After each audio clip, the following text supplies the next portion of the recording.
welcome back to my YouTube channel. My name is Olive, and this is Let's Talk with Olive. Ta-da! Yeah, this is Let's Talk with Olive, and on this channel, we discuss everything that helps you stay hot and burning as young Christian adults in today's world. Yeah, so please don't forget to like. Don't forget to leave a comment in the comment section. Don't forget to share this video. Yeah, and please let us know your feedback, your opinions, whatever suggestions in the comment section. Thank you.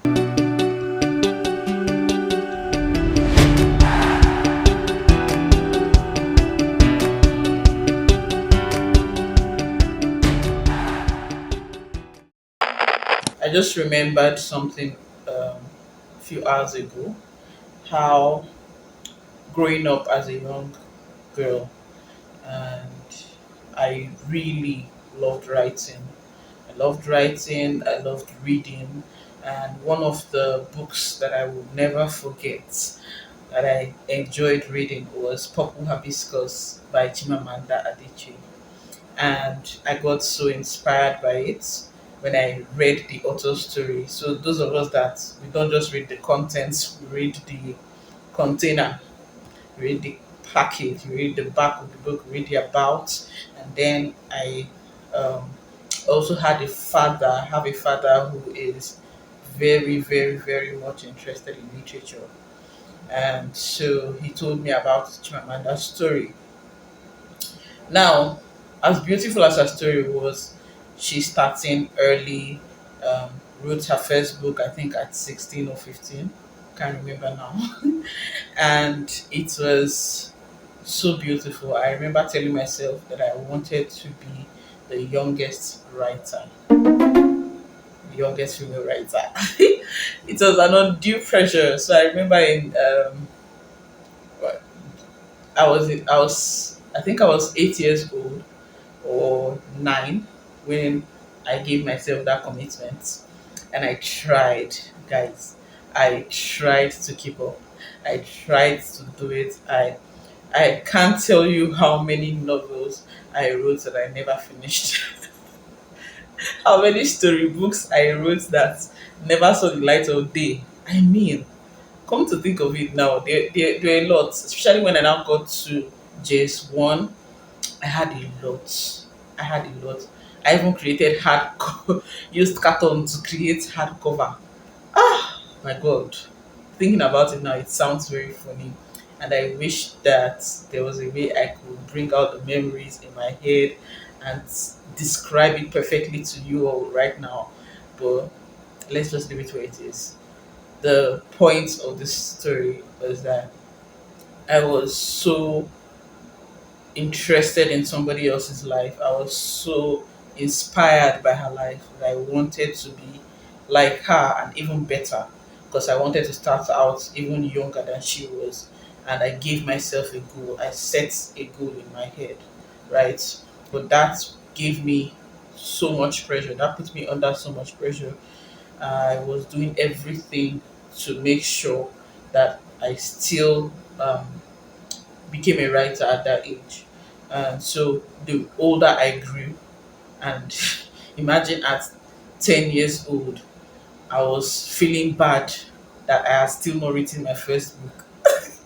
See, these things, I only told myself, it's only me, myself, and I that knew about these things. I'm very sure my parents don't know, neither do my classmates, my siblings, or my friends at the time.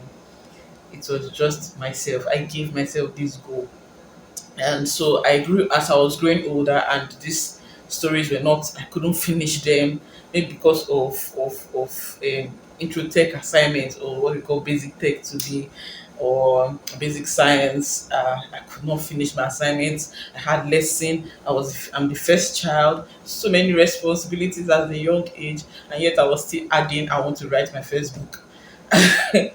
It looks very beautiful, right? If you think about it from the long run or from a distance, it looks beautiful. But at that time, it was unnecessary pressure, because I was doing it even though it came from a very beautiful idea. It came from a beautiful place. I got inspired by someone else, but unconsciously I had given myself undue pressure. And I was thinking about it today. Look at my life now. I have written a book yet to be published. I have I have written several pieces.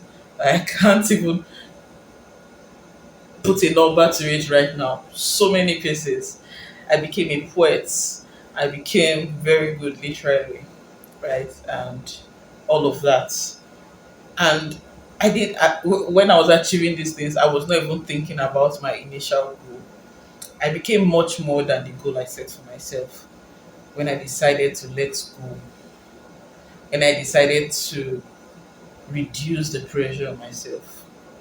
Because for me at the time, the pressure was I didn't want to get to my teen age and not um, write a book and not author a book. So that was pressure. But I mean, I think I got to a stage and I realized that I'm the one giving myself headache. Whenever I release the book, if it's very, very good, people will still give me honor. People will still give me my accolades, right? Yes, the idea of being the youngest would have been cute, but I mean, it's not a do or die thing, right? Yes, I might possibly earn one award or even be in Guinness Book of Records, but I mean, there's always going to be somebody that will do it better than me. Now, this is not in any way to discourage you from setting goals or getting inspired by people. I'm just saying be careful as much as you get inspired by people, as much as you appreciate things in people and want to imbibe those things. Be careful that you're not going off track because of undue pressure, right? I am just imagining that somehow I succeeded in my plans and got all the attention and all the accolades and all the awards, all the things that I planned. I probably would be on a different path today. Because at that time I hated poetry. Hated it so much. I just felt like it was boring.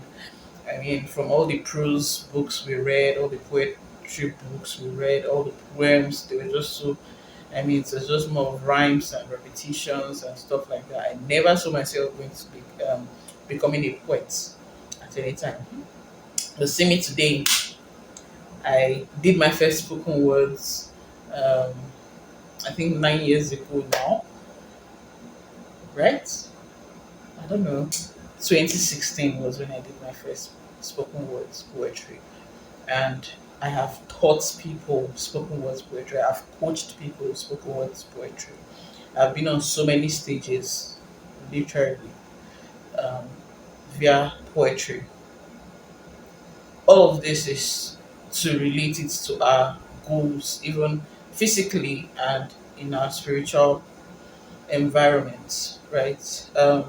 Some of us go to churches or in fellowships where you see people praying for 90 hours, you see people praying for 12 hours, you see people praying for 7 hours. Beautiful things, very beautiful. You see people fasting for stretch, I mean, 100 days.